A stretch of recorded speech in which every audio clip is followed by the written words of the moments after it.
Car வர சத்தம் கேக்குது. ஜெயிலர் வந்துட்டாருன்னு நினைக்கிறேன்.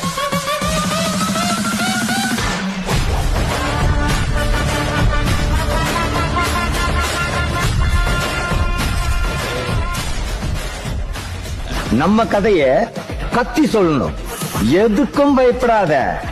சோ நம்ம கதைய சொல்லுவோம். இது என் கதை. முதமாடு அருணாச்சலபுரம் மகேஸ்வரம் தாத்த ஐயானார் பீங்குடி வைத்திய ஓட்டி வருகின்ற ஜானவி அருணாச்சலபுரம் பிளாக்கு மணி தால்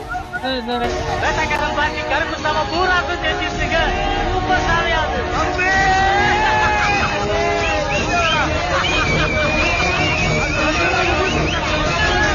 தன்னோட சாவலம் ஊராசிலையும் ஜெயிக்க வச்சு பேட்டைக்காரனுக்கு பெருமை சேர்த்திருக்க. அப்படி இந்த இடத்திலே தம்பி கருப்பு போய் அடுத்த பேட்டைக்காரன் என்று அழைப்பதில் மட்டற்ற மகிழ்ச்சி அடைகிறேன்.